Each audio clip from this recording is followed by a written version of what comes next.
I'm Gary Hill. I work for Middlesbrough Council Area Care as a group leader. The ups and downs in my life when I look back probably started when I was about 16, 17, when I realised that when things weren't going particularly well, I was sort of in and out of jobs and things, I started to spiral downwards in a way.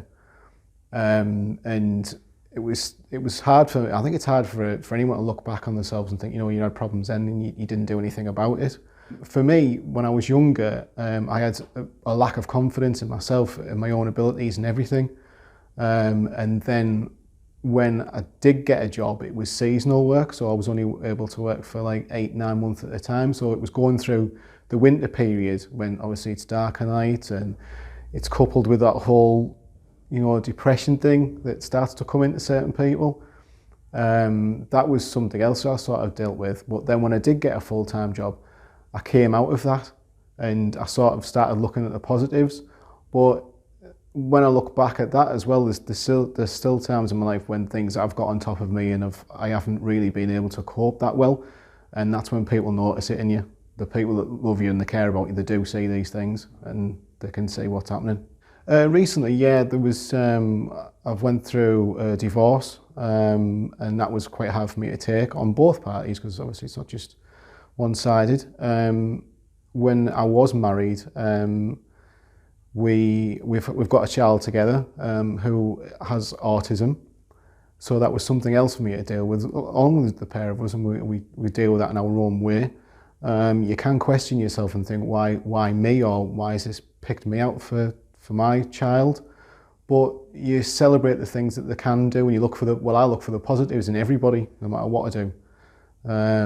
And that's helped me sort of come to terms with a lot of things. As I said, I didn't realise this until I was probably in my mid-30s, late 40s, that I realised I actually did have anxiety problems and depression at certain times in my life. So yeah, it was, once you start talking to people and you realise that you're not on your own, there is other people who are going through exactly the same things, male and female. It sort of gives you a little bit of solace in that, knowing that we're all going through it. There was a couple of lads at work, they would approach me and say, "Gary, you're not the same lad, what's wrong, you've changed." And I'd say, "Oh, I'm all right." And that was me putting my barriers up, bottling things up, all the classic things that sort of pile on top of you until it gets too much and you end up having some sort of outburst or even worse. And that's the thing that needs to change for a lot of people, male and female. I think there was a couple of lads at my work so I knew were genuine friends and I knew that I could trust them. When they seen it and they approached me, I think that was the turning point. And my family had mentioned it to me as well. And that was the wake-up call. I thought, you know, I'm not the same person. And actually, I will say that I did break down. I started to cry a lot more. And after I'd sort of admitted to myself and I had that point, I was able to sort of piece together the foundations and the building blocks of what had happened before that for all to come down.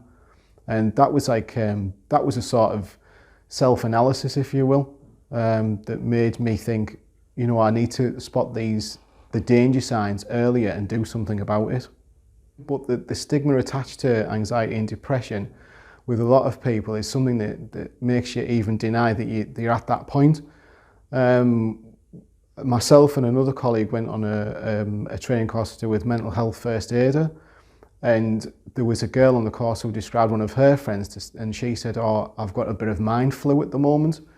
So that was another way that she described it, as to say, yeah, I have got these problems, but I'm dealing in it in a different wording, but it's still the same problem. And I think that when we see all the mental health things of advertised and things in the campaigns, I think for a lot of people the barriers go up. And once that happens, it's very hard to break it down because it's the first word that people can't get over. If you change that slightly and say it's well-being, because that's what it is, I think that would change a lot of people's attitudes towards it. When I did realise that the things were starting to spiral downwards, I realised that I took a step back and I wasn't doing the things that made me happy. And yeah, when I spoke to other people, they've done exactly the same thing. For me, it was I stopped going on my bike, I stopped going fishing, I stopped going out with my friends. It was, when I looked at it, it was a downward spiral. And when that started to happen again, I pulled myself away and I took time off for myself. People can call this being selfish, but sometimes you need to have these selfish moments. We recently went on a course for the mental health first aiders, and the trainer said to us, what I want you to do after the first day is to go home and have an hour for yourself to do whatever you want, whether that be watching the films, going shopping, whatever you feel, but take an hour for yourself per day. And that made me think, and my partner can tell a difference if I haven't been on my bike, if I haven't been fishing, or if I haven't been aircraft spotting, which is not everyone's cup of tea, but that's what I like to do. She can notice, and then she reads the signs, and then she says, Gary, you need to take some time out, you're going that way again. So we don't actually mention it because she doesn't want to sort of plant that seed in my mind, if you will, but she can see where I'm going with it. So that's been a major help as well.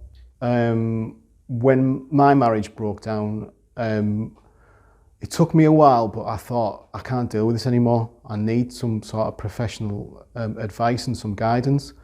And we were quite lucky because we'd already had things in place at Middlesbrough Council, and there was an advertising scheme on the notice boards about Alliance. So me personally, I went through my doctors to go on this course. It would have been better if I went through work, I must say that, because I would have got seen to a lot quicker. But that really helped. That really helped. It was able to, because your mind gets sort of fuzzy in certain areas and you think, I'm not thinking straight here. So when you take somebody else who's not part of that and they try and give you advice and you do think, right, yeah, that makes sense now. So once you have the tiny building blocks of putting your life back together, it really, really helps. As a Boro Man Can champion, I'd just like to say that the website is fantastic. It's brilliant. The way it's designed, the wording of it is amazing. And I think it's a really good thing for guys to get on board with. And it's not just about the mental health issue, it's about well-being in your general health. And it's something that we all need to get on board with.